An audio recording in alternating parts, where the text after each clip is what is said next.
ایک آدمی محمود غزنوی کے پاس نا اپنا کیس لے کے آیا، مدعی بن کے آیا. اس نے کہا بادشاہ میرا کیس بڑا نرالا ہے. بادشاہ سلامت نے کہا وہ کس طرح؟ کہنے لگا یہ میرے پاس ایک تھیلی ہے، میں نہ سفر پہ جانے لگا تو یہ تھیلی پوری ہیروں کی بھری ہوئی. فلاں علاقے کے جو قاضی صاحب ہے نا، میں جاتی دفعہ میں کہیں سفر پہ جا رہا تھا تو میں ان کے پاس چھوڑ گیا کہ رستہ لمبا ہے، کہیں کو مجھ سے چھین نہ لے، ہیروں کی بھری ہوئی. کچھ دنوں کے بعد میں واپس آیا ہوں، قاضی صاحب نے مجھے تھیلی واپس کی ہے تو اس میں ہیروں کی بجائے کھوٹے سکے نکلے. اب میں نے قاضی صاحب سے کہا ہے تو قاضی صاحب تو میرے گریبان تک آتے ہیں، وہ کہتے ہیں بتا کہیں سے پھٹی ہے، کھلی ہے؟ وہ جس طرح ٹانکے لگا کے تو نے سی تھی اسی طرح لگے ہوئے ہیں کہ نہیں؟ تو حضور لگے بھی بالکل اسی طرح ہے، نہ پھٹی ہے نہ کھلی ہے.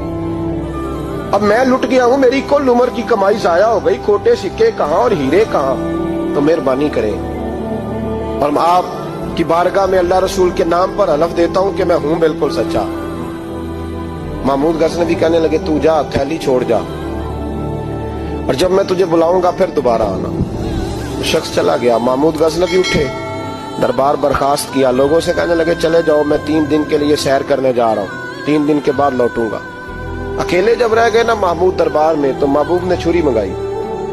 وہ جس تخت پہ بیٹھتے تھے وہاں گدا بچھا ہوا تھا، یہ گدا پڑا نا، گدا بچھا ہوا. تو محمود نے چھری کے ساتھ اس کو پھاڑ ڈالا اور چھری جیب میں رکھی نکل گئے.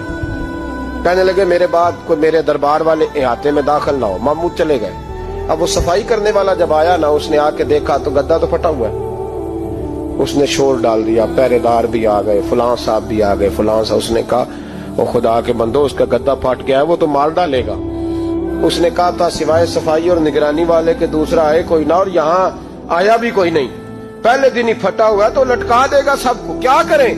شور ہو گیا، سارے دربار کے ملازمین اکٹھے ہو گئے. ایک بندہ بولا، کہنے لگا فکر نہ کرو، میں کیسے بندے کو جانتا ہوں، اس طرح سیے گا کہ جس نے پھاڑا ہوگا اسے بھی پتہ نہیں چلے گا کہاں سے پھٹا تھا. ایسا بہترین رفو کرے گا کہ پتہ بھی. اس نے کہا یار ہم سارے 1 مہینے کی تنخواہ دیتے ہیں، تو بندہ بلا. وہ بلا لیا اس کو، اس کا نام محمد رفو گر تھا. وہ آیا، اس کو گدا دکھایا، اس کا یار اس طرح سینہ پتہ نہ چلے. اس نے کہا فکر ہی نہ کرو، میں بڑا کاریگر ہوں. بڑے بڑے کاریگر لوگ نہیں ہمارے ملک میں پائے جاتے، کوئی نشان چھوڑتے ہیں پیچھے. بڑے احمد رفو گر کہنے لگا اس طرح سیوں گا کہ پھاڑنے والے کو بھی پتہ نہیں. ان کا پیسے لے یار تو سی دے.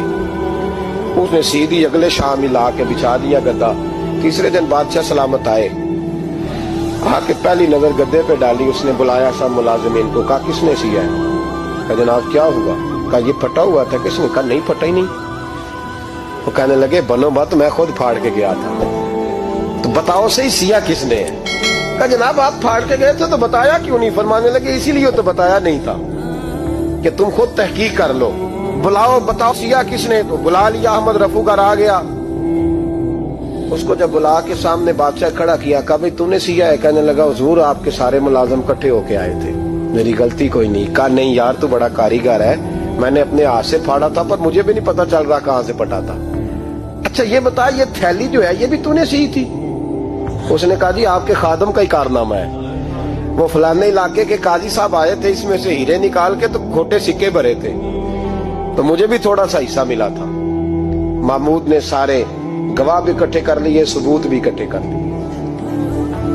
پھر قاضی کو بلایا، پہلے سارے ثبوت اور گواہ کیس حل کر لیا. پھر ہمارے ہاں یہ حال ہوتا ہے کہ مدعی 2-3 ہفتے کے بعد خود ہی ہاتھ باندھ جاتا ہے، کہنا تسی میری جان چھڈو، مجرم پھڑو پاوے نہ پڑھو.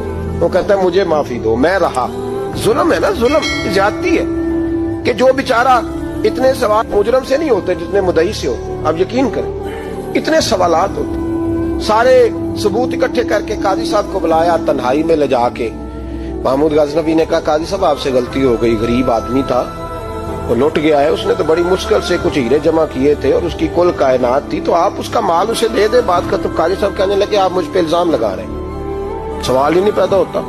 آپ میری داڑھی دیکھیں، آپ میرا اعزاز دیکھیں، دنیا جانتی ہے میں اس تک. قاضی صاحب انسان بھول ہی جاتا ہے، بندہ بھول جاتا ہے، غلطی ہوگی مال نے. کہا نہیں سوال. کہا میں تنہائی میں پوچھ رہا ہوں، میں اس وقت پوچھ رہا ہوں جب دوسرا موجود کوئی نہیں. آج توبہ کر لے، میں کچھ نہیں کہوں گا، تو میری زبان پہ اعتبار کر، تجھے پتا ہے میں جو کہتا ہوں اس پہ عمل بھی کرتا ہوں، باز آ جا. پر قاضی نے کہا نہیں میری غلطی کوئی نہیں،